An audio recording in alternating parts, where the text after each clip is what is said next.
No niin, tervetuloa Ruokin kokkikouluun. Tällä kertaa valmistamme rapuja. Ensin tietysti ravut pyydetään ja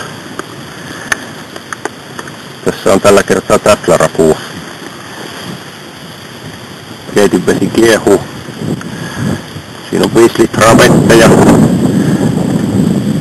2,5 desiä merisuolaa, 2 desiä punaviiniä, 4 sokeripalaa. Ja sinnehän nämä pitäisi ravut sitten pistää. Isommat aina ensimmäisenä.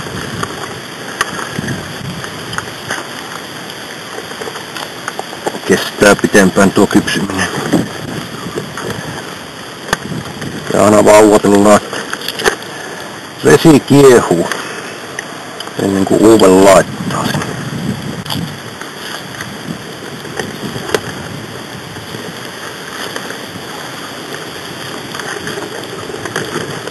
Näin se homma etenee.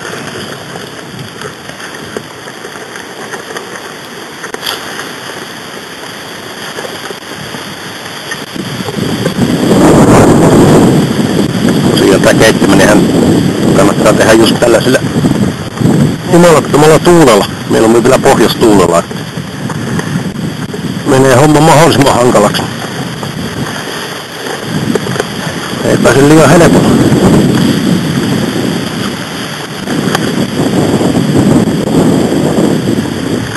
Eiköhän tää tästä.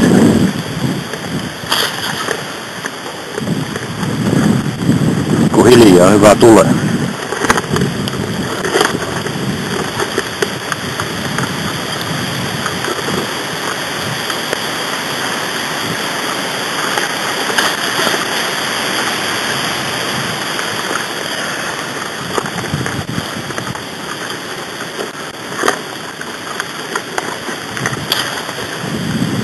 Näin niitä vaan heitellään sinne ja tosiaan pitää aina muistaa, että tuo vesi pitää kiehua ennen kuin uuden lisää.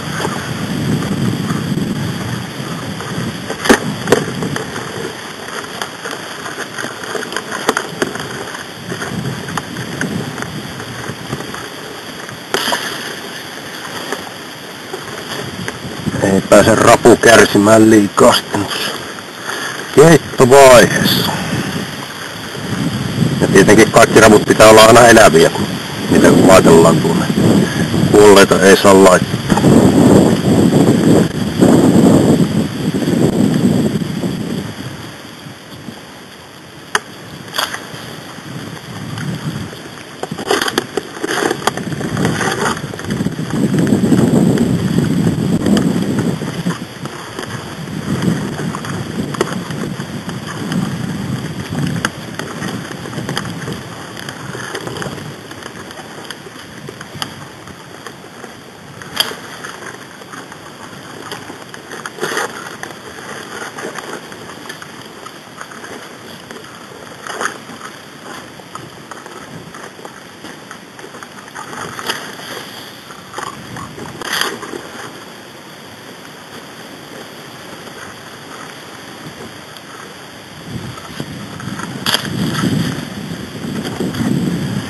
Jotkuthan tietysti laittaa tähän keitin liemeen niin tilliä, mutta henkkohtaisesti jätän ne tillit kasvissyöjinä. Tehdään nyt tälleen. Se on todettu hyväksi. Hyväksi hommaksi. No niin, ravut on nyt siellä ja vesi kiehuu, niin 10 minuuttia.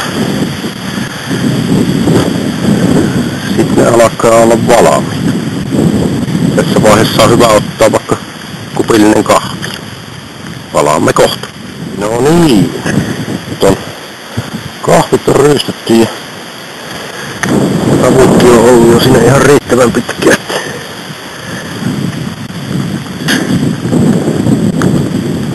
Ne on nimenomaan nyt just valmiita.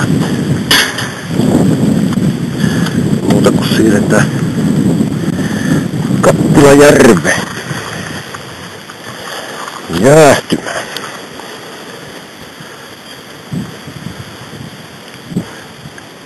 Ei ihan kauheasti tarvitsisi tuota järvivettä mennä enää sinne sekkaan.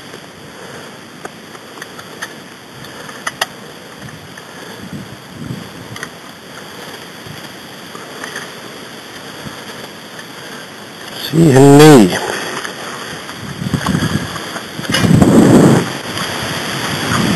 Tää on vielä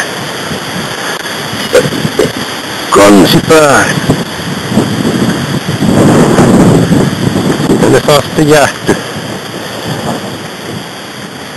Järvivesi on jo taas 17,5 astetta. Siihen ne